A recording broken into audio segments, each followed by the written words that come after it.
You are live. We Let are me see if live. I can pick up your live stream real quick and share to my feed. So anybody who's jumping on, just bear with us for a second. And I'll share to Keller Williams. Okay.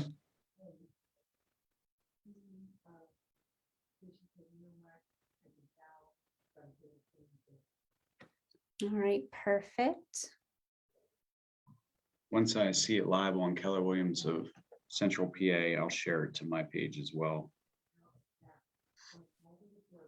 So welcome everybody. Brittany is going to do a way better intro than I am, but since she's getting things set up, I'll go ahead and tell you why you're here. We decided to do a Facebook Live every Wednesday to review the MREA book by Gary Keller. MREA stands for Millionaire Real Estate Agent. It is an operations plan. So it's not just a book based on fiction. It's an operations plan, an operations manual for anybody to build a real estate business. And this could even apply to real estate investors as well. Certainly applies to real estate agents and has been the guide and model for top real estate teams and even brokerages over the last couple of decades. So it's still relevant today, and over the next couple of weeks, maybe for a very long time until we get through this book, we're going to have about 12 sessions to get all the way through the book. We're going to come on every Wednesday at 12 noon and just talk about the MREA models and the book itself. So we're going to go all the way through the book. So hopefully you guys have a copy, and if you don't, feel free to reach out to us, follow along. And the most important thing is we just have fun, right? Yeah, for sure. And this is for agents everywhere. Gary Keller says it's dedicated to the men and women whose hard work and entrepreneurial spirit place them squarely on the front lines of free enterprise. And that's dedicated to real estate agents everywhere. And we just want to put an emphasis on that. So if you're a real estate agent with a boutique brokerage, another name brand brokerage, it doesn't matter. These models will still work for you. And this book can definitely help you grow, yet also maintain work-life balance, which is something that we're passionate about teaching. For sure. Yeah. All right, I have it here. I'm going to post it to my own personal page, but you are live on the business page, so we can get rolling. So now it's real. Now it's real. All right, you want to take us through the intro, and then we'll get into some questions and have some fun. Yes, sounds good. So, one thing that I posted earlier today to get everybody kind of excited for today's live, and I mentioned, oftentimes the words models or systems, or my personal favorite word, which is streamlining. People get fear from those words. It makes them feel kind of icky, and it makes them feel like it's restrictive, and it takes away creativity and freedom, which a lot of people got into real estate so that way they could have freedom, especially within their schedules. But as we go through MREA, we're actually going to learn that those models outlined in the book actually provide more freedom and create space for creativity so you can break through your natural abilities growth ceiling. We can only grow so much on our own. So we're going to have to learn where we can, grow our businesses so that way we can scale and not hit a ceiling. We can break through that. And sometimes if we rely too much on our creativity and our free spirit, we'll hit that ceiling a little sooner. So the models actually give us freedom. So we're here to help you stray away from that fear of models and systems and actually embrace them. So today we'll start with chapter 1, which is truly breaking down the systems and models to kind of give you an overview. And then we'll be going over some Mythunderstandings that can just help guide you and get your mindset in a good place to learn about these models and systems.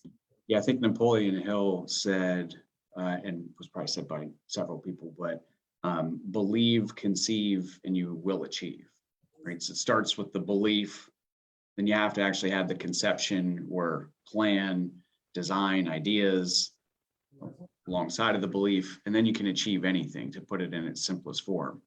So I think today going through the myths is really just getting to a place where everybody believes that they can achieve. And there's a lot of reasons why we believe we can't, and why people just never get started. So that's what's exciting for today, I think.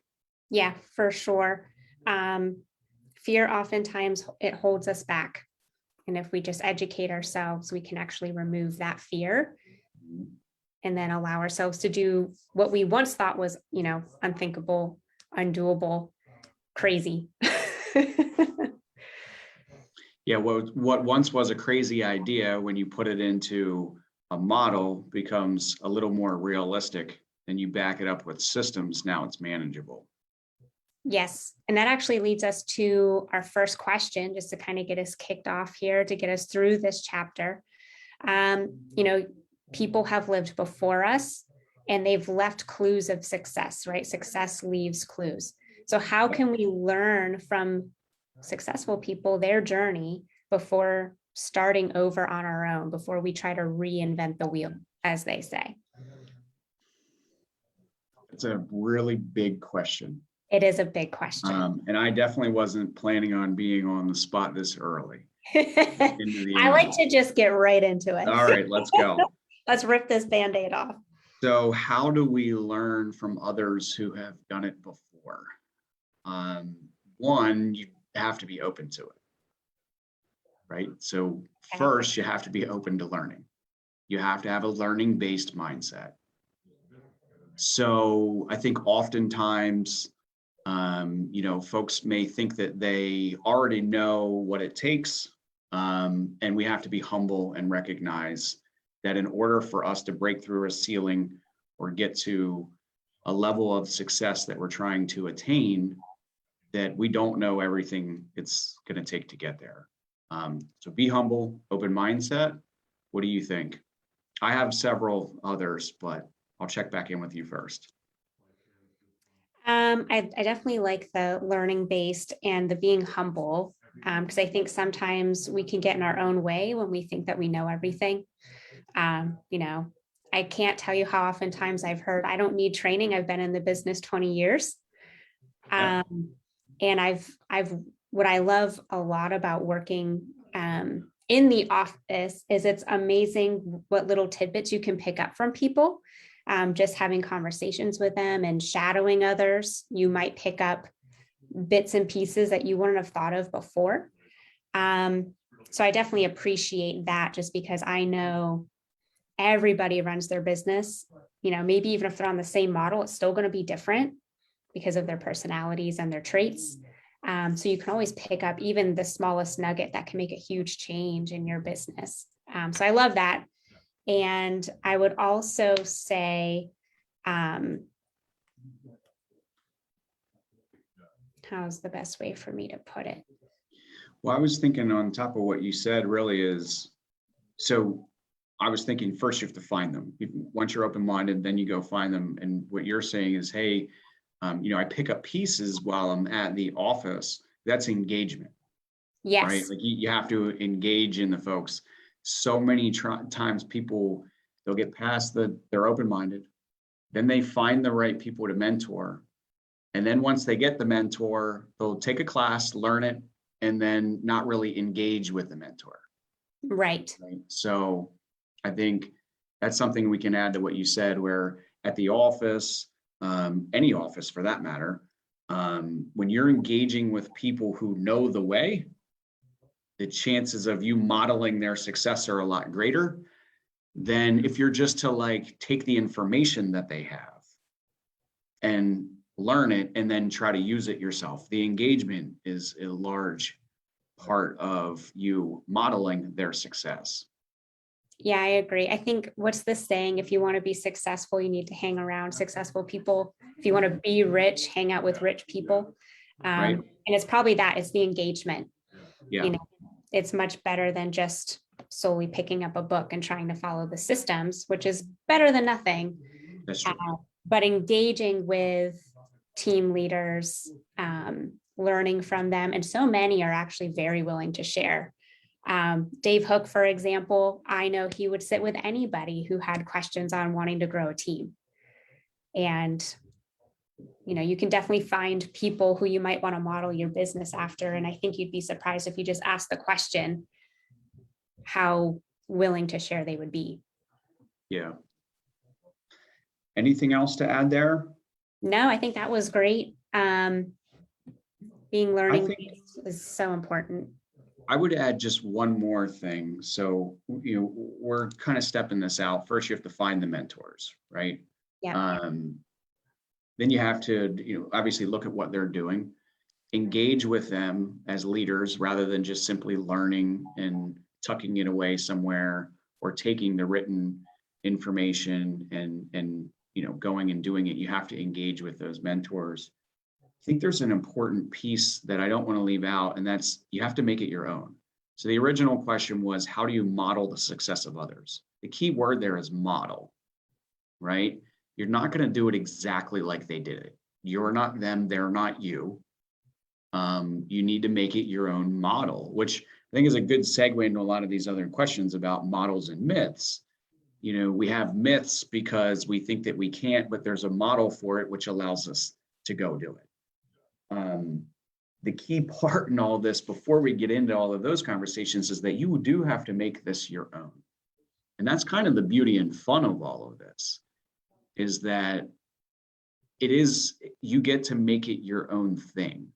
Models are not, I'm going to unpackage this, I'm going to take it out of the box, and then I'm just going to go use it. That's not quite how it works.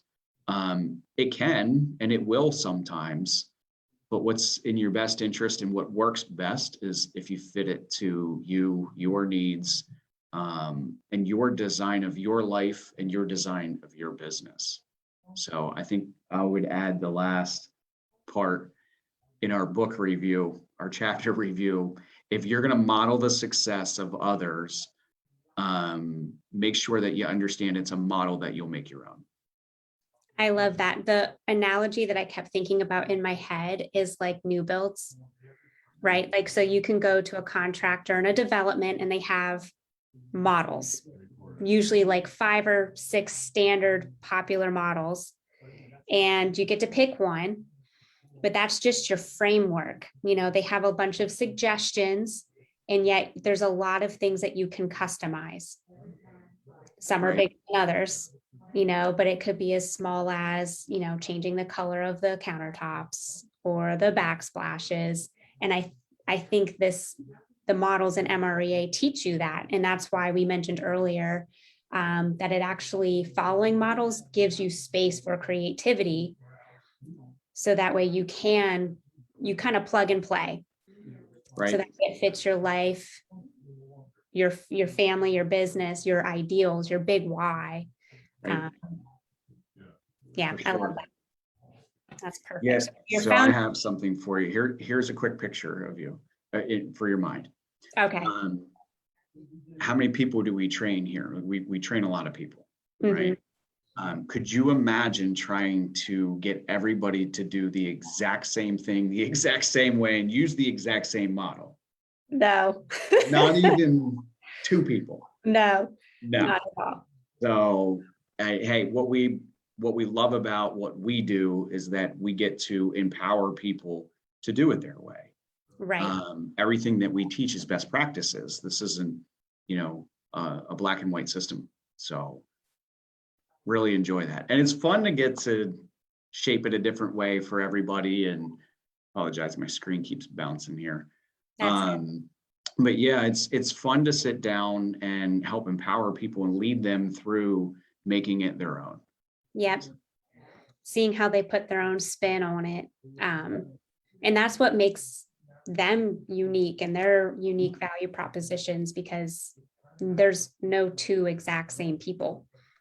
Right. And that's what gives them value to their clients over another real estate agent. How many agents and even investors that they're out working in the same pool of clients, but yet their value for those clients is so different. And those clients are looking for the difference in that value. Yep. They want to work with Sheila. because of X, and they want to work with Julie because of Y. And it's just so amazing to see how different everybody is. But yet we can use these same models to build a business with any value proposition. So it's pretty cool. Yeah, I love that. Yep. One of the things that we'll definitely be going over more in depth are the 3 L's in real estate, which are leads, listings, and leverage. But listings is a big one that you definitely have to focus on. And one of our questions was, how do listings give you control of your time, control of your marketplace, and control of your future? All right, let's break those down one at a time. Yep. So maybe listings give you start your time. Do you want to go first? I mean, the first thought I had with listings is, you go to one property to do one consultation, to do one analysis, and then you put it on the market and you're dealing with one client, and then agents are calling you with questions. Mhm. Versus with buyers, you're going to multiple locations and possibly doing multiple analysis, especially in this market, right? And then probably writing multiple offers and having to call a bunch of listing agents to try to figure out where your client can even fit in.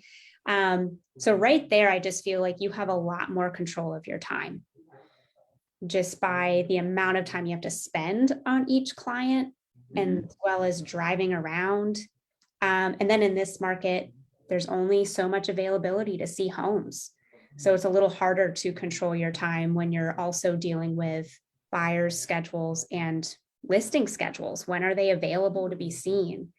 Whereas you can kind of control that a little bit more, I think, on the listing side.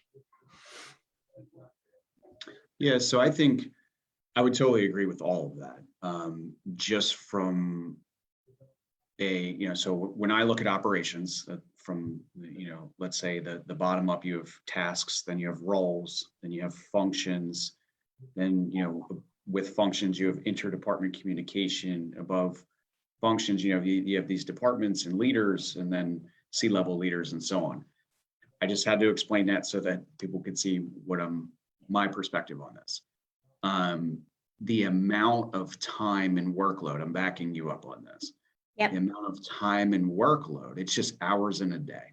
When I look at the tasks, roles, and functions of a buyer's agent, they far exceed what you have in a listing. So just from a sheer number of tasks and roles, the buyer's agent role is a lot harder and takes more time, period, from the beginning. The second part of it is your control of your time. The reason you can control your time on a listing is because you can make it systematic, right? You can send showing updates to your clients systematically. It comes through a system. It can come from the buyers. It goes into a system and can automatically be emailed out to your client. One example of how a system can do the work. Whereas on the buyer's side, even if you have them on automatic searches, like nowadays, you still have to be manually searching for that buyer, like looking through every haystack in order to serve your client. So it's a lot harder to systemize that. Automatic emails, searches, just not working nowadays, right? Or if you're an agent, you're relying on that, you may be falling behind, or it's going to take you longer to find your buyer a house. So again, back to systems. You can systematically process a listing way better than you can systematically process a buyer's servicing. And with that system, now you can automate things. And anytime you can put a system in place to automate things, now you have your time back. So not only it starts out as less work, then you get to implement a system, then you get to automate it and get your time back. You don't have that kind of control over a buyer. No, it's much more sporadic, and they're much more in control. Very much. Yep. I love that. I appreciate that. So got your time back. What was the second one? How do listings give you control of your marketplace? Great question. So, I mean, now everything's inventory driven. Like the market is controlled by what inventory is available, period. Makes sense. So if you have the listing and you have a sign in the yard, you automatically have at least a little bit of control over the inventory. Especially if you're a strong listing agent and you have several listings when others are starving to get any. Mm-hmm. So I think that helps. What would be your answer? Well, I think on top of that, it's also all the marketing that you can easily do based off of that one listing. That one listing, you can send out postcards to the whole neighborhood around that listing. Hey, just listed. You can send it to your sphere, just listed. Like, you have a reason to reach out to people. I love where you're going with this. It's also like proof of concept. Like, hey, these folks are using me, Yep. versus just, hey, I'm a realtor, call me with questions. It's like, look, I'm doing it. Right. And then it's just sold postcards to reach back out again. Like, you can create so many systems for marketing around every single listing, which would ideally get you more listings. Yeah. And I think the question was, how does it give you control over your market? Is that right? Yeah. So your example was, it gives you something to market. It's a proof source for anybody who's, looking at you to see how much business you're doing or how successful you are. That is one of the reasons why people use you. Yep. So it's control sort of over their mind share or Yep. top of mind status. And if you think about what you said is, well, first I said there's a reduction in inventory, right? So if there's less inventory out there, and I have a piece of less, then I have more. Yes. If I now have a piece of less, a smaller pie, and I'm able to go out and do that marketing now, I have more control over the market because I have something that others don't, and I'm able to market when others aren't. So now I have more control over my market because I'm able to do marketing that less people are able to do. The listing provides that. Yep. Buyers would not provide that in this market. So listings providing leverage of our local market and the mind share of our clients and our audiences. Because there's less listings out there, we now have a bigger piece of the mind share. That makes sense. Yep. And I think that answers to that last question which was, how do listings control, give you control of your future? If you're gaining the mind share over and over and over again with your market, you're securing your future and the growth of your business. 100%. You've gained other agents, clients, or audiences mind share by having listings in a market where they may not, or their listings are, on the downturn because of lack of inventory. Yep. Yep. Great question. That was a good one. That was a good one. That was pretty heavy, but important nonetheless. One of my favorite L's is actually leverage. So you need listings to grow. You need leads to get listings. But leverage is probably my favorite one to focus on, because with growth, you still want to maintain work-life balance. You still want to feel like you have that freedom, right? You got into this business to have freedom in your schedule, to be able to golf, spend time with your family, whatever your big why is. So how can you gain leverage so you can still grow and scale your business and yet maintain work-life balance? Another great question. So again, leverage all comes from having the ability to step aside. Yep. If you're the only person, the only thing, the only way to get something done, that's not leverage. You can gain leverage on the buyer side of the business by simply hiring a buyer's agent or a showing agent. or an admin to help you schedule showings and write contracts and pull comps on your multiple offers and so on and so forth. True leverage comes from being able to step aside, because if you want work-life balance, like you said, you have to be able to not only step aside, but set it down. Yep. Right. So how do we get that? Is that the question? Yep. How can you gain leverage? How can you gain leverage? Well, I mean, we led into this with listings. So, I mean, that's number one. Yep.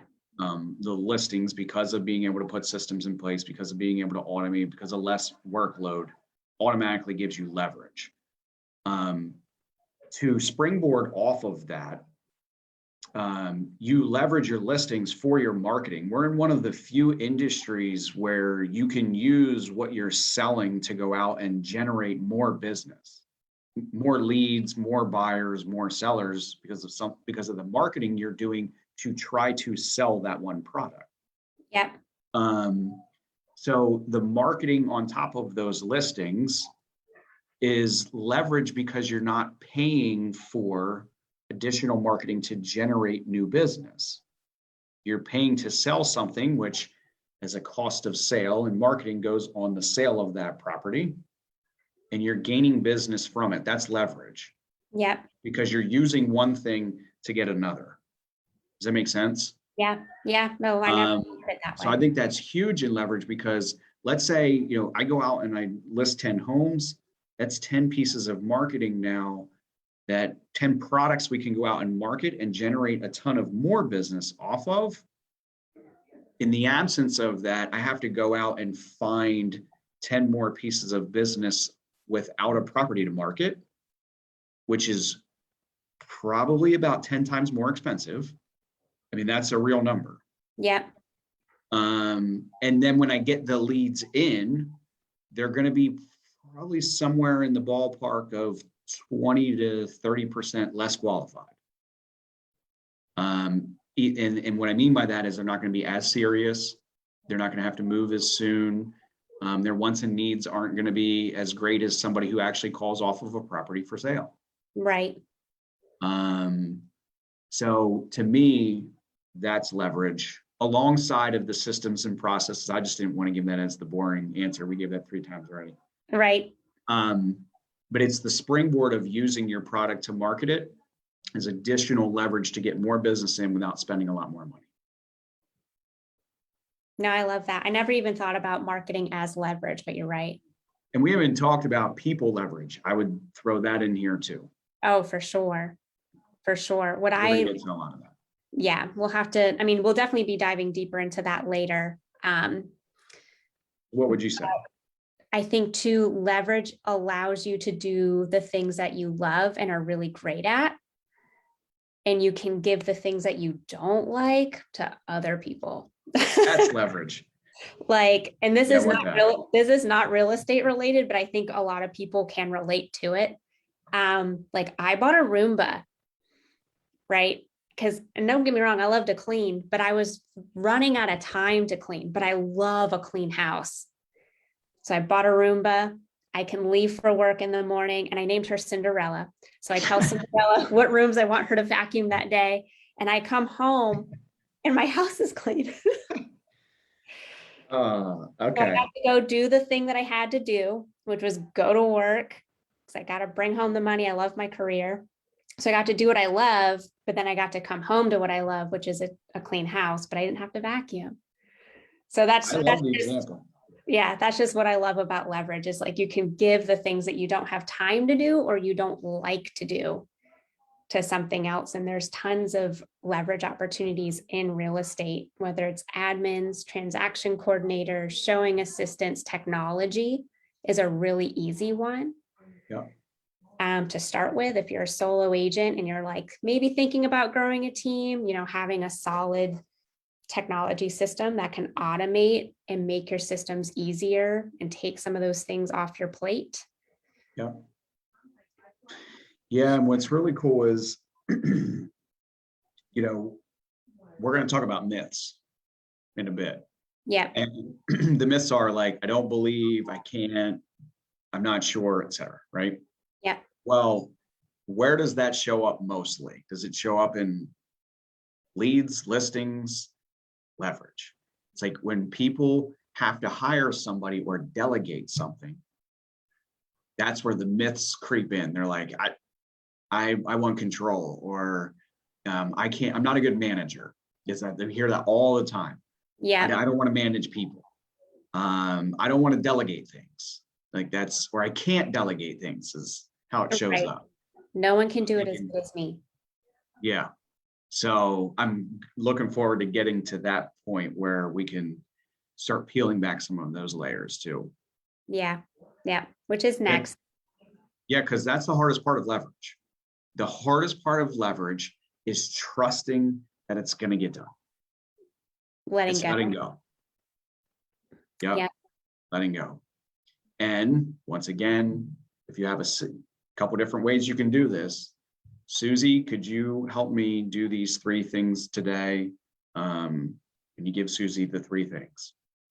Now you have to tell Susie what to do every single day, right? And you have to give Susie the 3 things. And then at some point throughout the day or at the end of the day, you have to check in with Susie to see if she got the 3 things done.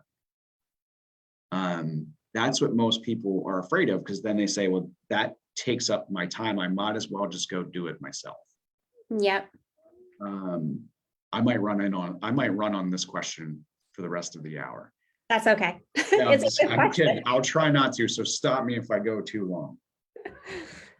But the reality is that like it's simple organization and expectations, meaning if you have the 3 things that Susie has to do every day, and then you properly communicate that to somebody, and you say, this is when it should get done. And then when it's done, you report back to me.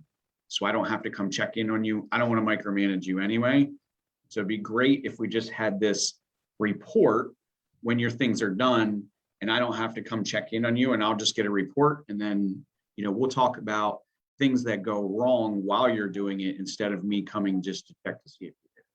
Yeah. But in the absence of clear organization of those roles and tasks, right, which sometimes is so simple, you just write it down or make a checklist, or you can take standard templates and models and systems and processes. Yep. But the simplest thing is you write it down, you give it to them, and you put a timing expectation on it, and then an approval turnaround. So like when you're done with it, I would like to know the result. Or when you're done with it, you don't even need to tell me. We call it areas of approval. But when I give you this task in this role, you're going to either go and do it and put it on a report, or you're going to bring it back to me and tell me that there's a result. That's pretty simple, right? Yep. Yep. And if you don't have a system to monitor all of that, let's say transaction coordination, and the system says these appraisals were ordered. Otherwise, you have to go to Susie and ask her if every single appraisal was. Which kind of the purpose. The next step up from there is Susie, go order and make sure these appraisals are ordered and bring them back to me and tell me if they were ordered or not. So Susie comes back and says, appraisals were ordered on these 3 and not on these 3, right? Well, if you just had a system for that, you could log in and see that answer for yourself. And on your time, you can then go to Susie and say, can I help you with these 3 appraisals, or what do you need? That's leverage, because the system allows you to do it on your time. If Susie's bringing them to you, then she's pulling you off of your time and your roles and your tasks to solve a problem for her, even though she knows what she needs to do and to bring it back to you. The system allows you to operate on your time and space, and when you can go back to her versus her constantly bringing them to you. See how there's like 3 layers of leverage there? Yeah. The first layer of leverage, she just takes you out of the tasks. Yeah. The second layer of leverage, she gets you out of the tasks and the role and then brings it back to you, but you're still the problem solver. And when she's bringing it to you in that manner, pulling you back into the department, because your communication is her bringing it to you. If the communication is in a system, then you check the system and you can go to her. That's leverage. That's a third level of leverage that allows you to manage your time properly. I never thought of it like that, but that's like, my mind is blown right now. I could geek out on this stuff all day, but We have like a whole nother chapter, I think, that you get to do that on this later. is going to be fun. We're going to light this up over the next 6 to 10 weeks. Yeah. Yeah. We'll have to do some screen shares and you can geek out on. You're going to have to keep me off the whiteboard though. That would get a little. Oh my gosh. Well, actually we have, did you know there's a whiteboard in Zoom? Let's not go there. Okay. It's fun. You can teach me and then we'll try it next time. Yeah, it is fun. I've played with it. That's cool. Paul from Lancaster actually showed me how to do it. And I was like, this is a thing. I wish I had known that. Leverage when you have to do meetings through Zoom and you wish you had a whiteboard. It's the whiteboard on Zoom. So we keep talking about these myth understandings, and I love that term.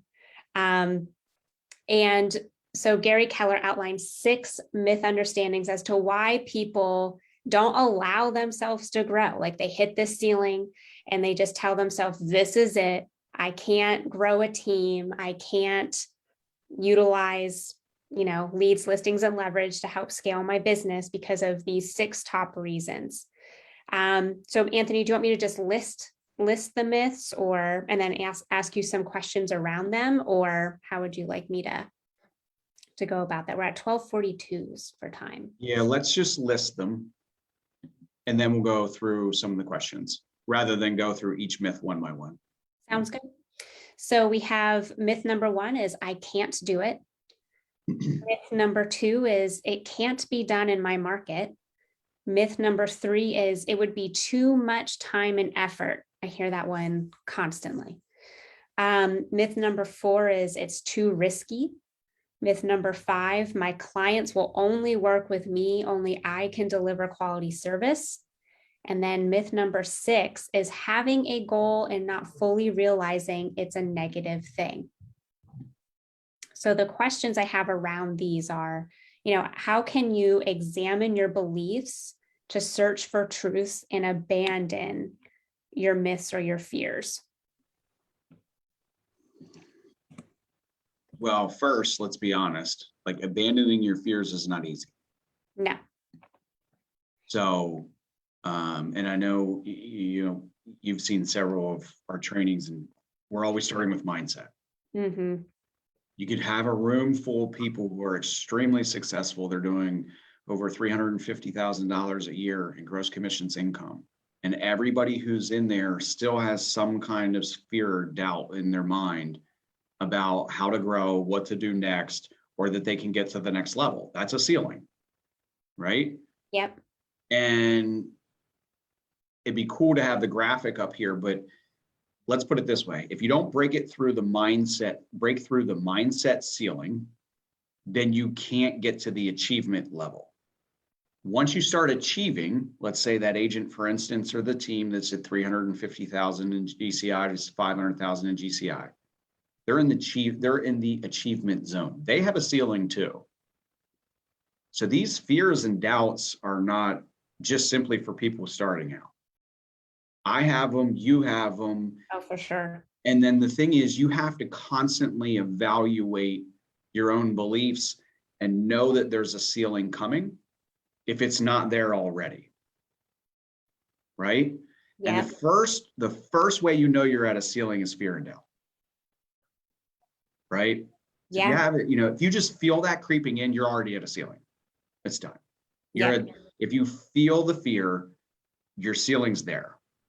So how do you break through it? The question was, how do you check into your beliefs? Right?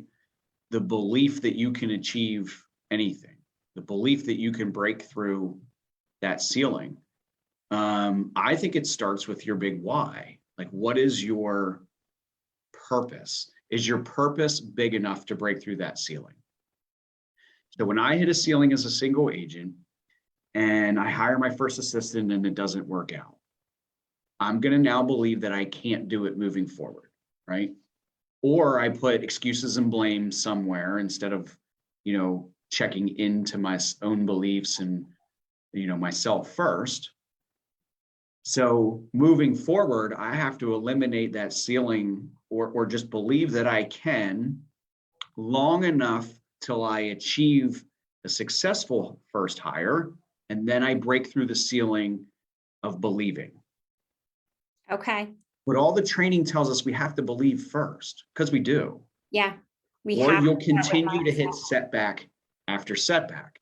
So if you go at it without believing, you can actually achieve. You're going to have some fear along the way. When you achieve it, you're like, wow, my fear's gone because I actually did it.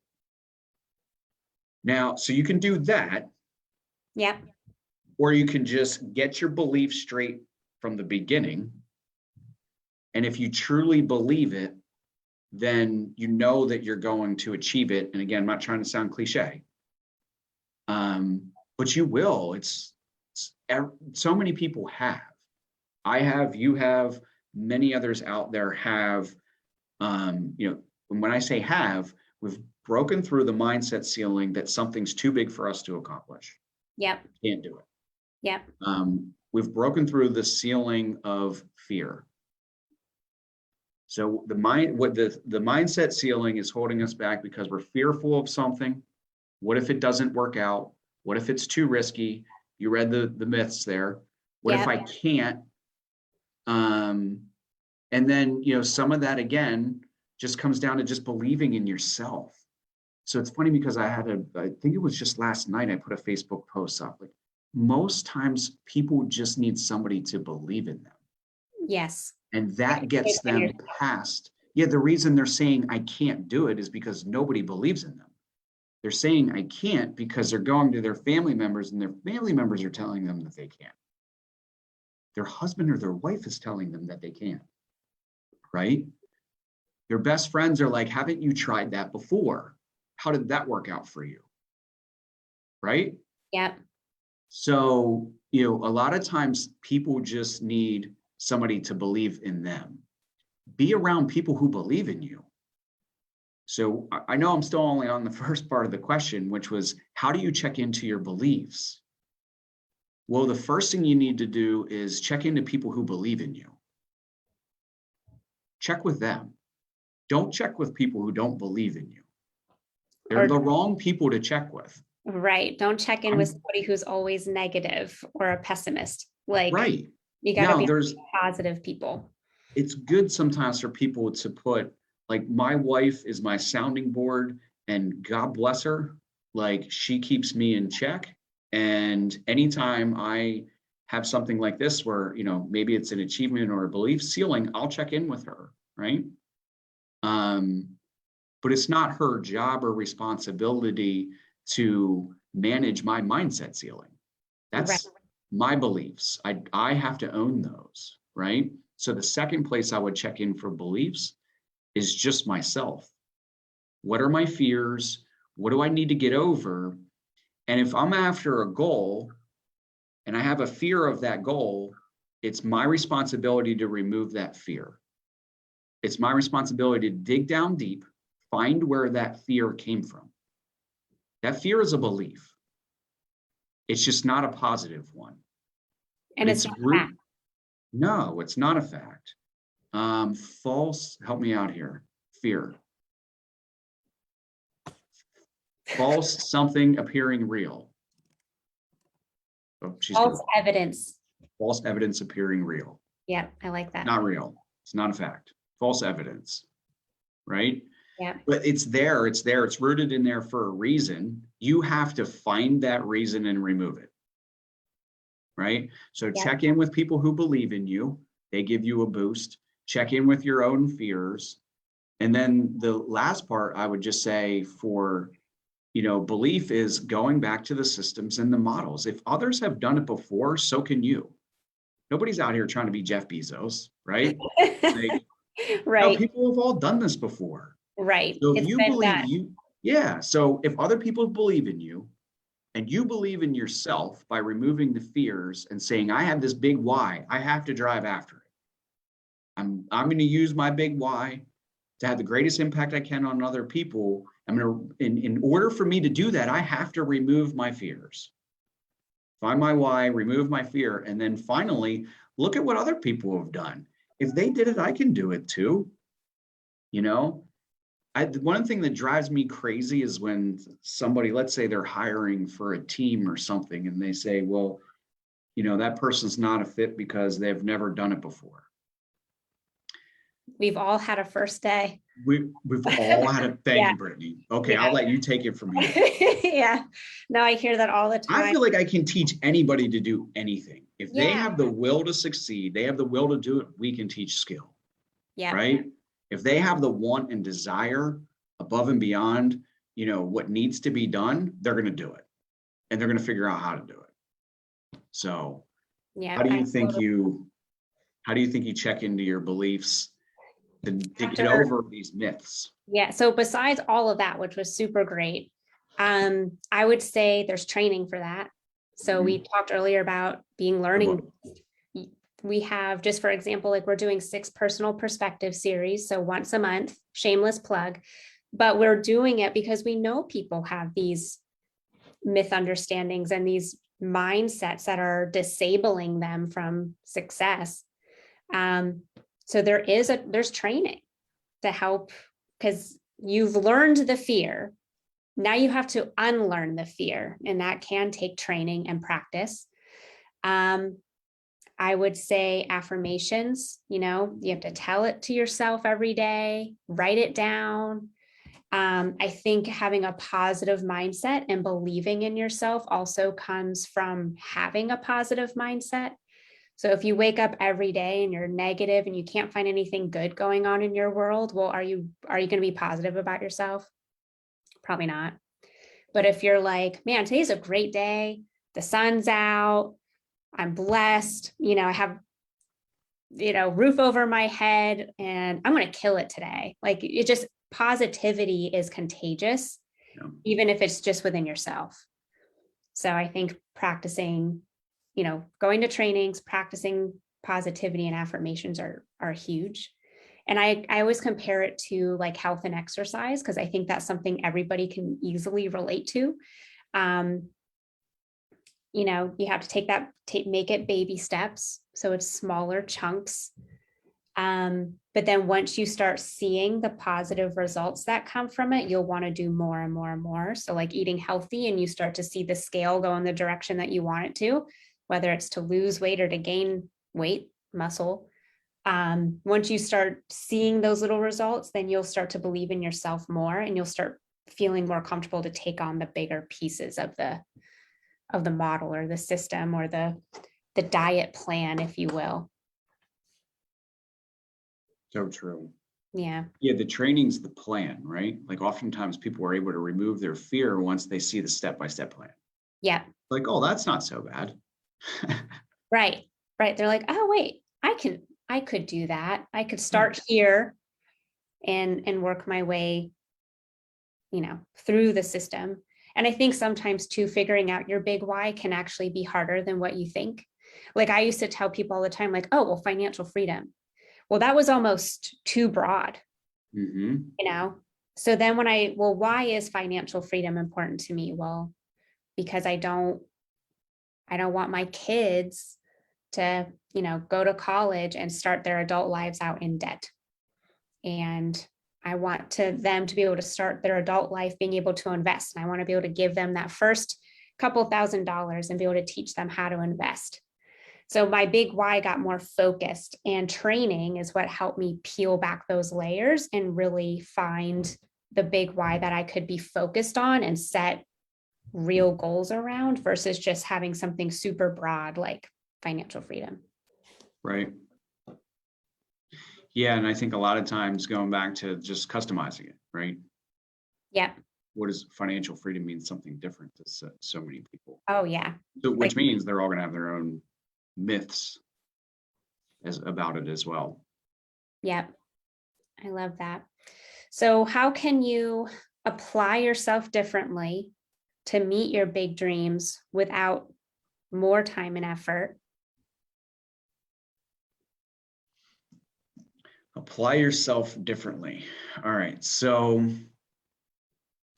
I always just come back and maybe I'm narrow visioned in this question, but we always hear, I don't have enough time.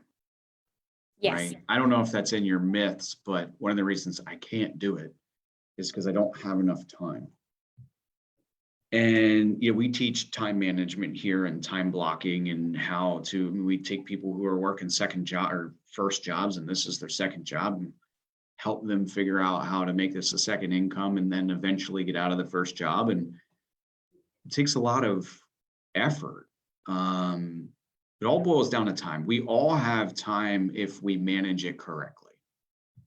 So I don't know if I'm going way off on the question here. No, that's where my mind went to, is it's time blocking. Mm-hmm. Sticking to the 80-20 principle, which Dave Hook is actually teaching tomorrow. Yep. As part of our 6 personal perspectives series. I really think it comes down to that. It's just time management. Yeah. And your calendar in the past, your past week or two in your calendar, how you've spent your time reflects your values. So if you're like, hey, I'm off in alignment here, then you got to fix your schedule so that way it is matching what you want your values to be. Yeah. Well, and I'm starting to sense a pattern here, right? Yeah. It goes back to the mentor conversation that we had. The first part is you have to be humble enough to say that I don't spend all of my time the best way that I can. Yep. The second part would be disciplined enough to write down, like if you're committed enough to this new goal and you're committed enough to growth, then be committed enough to write down what you actually did yesterday and today and for the past week, and then be disciplined enough to eliminate, like cut the fat. Yeah. And if you're struggling with discipline, that's where coaching comes in. Right.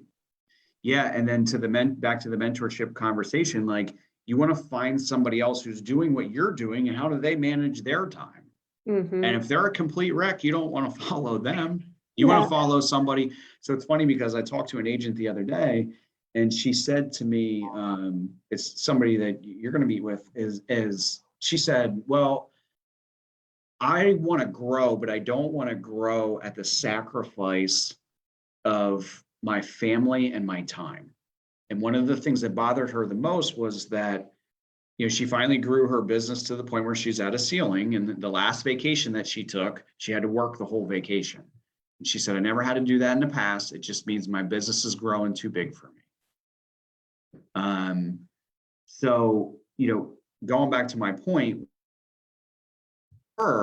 she said, well, there's other people out here who sell 100 homes per year and they're at home with their family at night. And they're able to sell 100 homes per year with an assistant. And they're at home with their family and they don't have to work while they're on vacation. How do I do that? So the point is, like, model yourself after people who are already doing it. Find a mentor who masters the schedule that you want to have. Not everybody has a family and kids. Work-life balance means something different for everybody. So, if your work-life balance, we have several agents here who love to travel and they travel, man, am I jealous? Like, they travel all the time and it's awesome. Live vicariously. Yeah. They have amazing businesses, right? They're doing huge businesses and they're traveling all the time.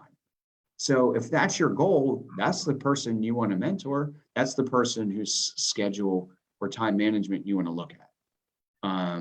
So I think it's important, be humble that we actually do have time. You have time for your goals. You have time to do anything that you want in life. If you're humble enough to say, there's fat in my schedule that I can cut out and I can put a goal in here. And then you're disciplined enough, committed enough and disciplined enough to actually do it. And it's so simple. The time management exercise that we teach, it's literally like, write down what you did last week, chunk it down, label it, put it into, categories. And then next week, when you put it into your schedule, make sure that you time block, which is just some blocks for those categories. Yeah. Track that, and then wherever you've now created time in your schedule. Yes. I know I'm oversimplifying, but we have a link. It's in our YouTube library if anybody wants to take the exercise. Yeah. Super simple. It really Yeah. is. And then It's the hardest very part is sticking to it. You have to be disciplined to stick to it. right. Yeah. Most times when folks do that exercise, they bring it back to us 3-4 days into the following week and have it all figured out already. They didn't even have to write down an entire week's schedule Yep. to figure it out. Yeah. You have time. Yep. For Yeah. sure. And that actually leads me to the last question, which I think is kind of related before we run out of time here. How is the risk of inaction greater than the risk of action?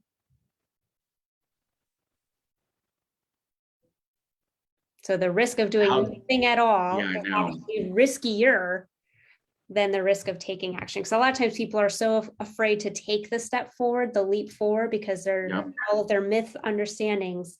But what they don't realize is by doing nothing, they're actually hurting themselves more. There's so many ways I can go with this. I'm going to go deep. Okay. Make it an elevator pitch because of time. I gotcha. The bottom line is, when it's the end of our time here, there's only one thing we're going to regret. And that's the things we didn't do. It's the things we didn't take action on. Yep. Maybe you have other things you regret at that time. We'll leave those for a different podcast. Yeah. But yeah, definitely take different turns there. But definitely from a business perspective, that's what you'll regret. Yeah. So the risk of inaction is regret. And that's powerful. There's a ton of other risks. You risk income, you risk growth, you risk, legacy for your family, you risk impact on others, you risk whatever your big why is by not taking action. I can't say it better. That's exactly in much better words than I could have said it. It's good stuff. This was fun. This was fun. We'll be back here next Wednesday at 12. Moving forward through the next section of MREA, we're going to dive deeper on several of these topics as we go through the book. But I think this was a great intro for sure. Yeah, it was awesome. Good stuff. Thanks, Brittany. Thank you so much. I'll see you later. Right. See you, everybody. Bye.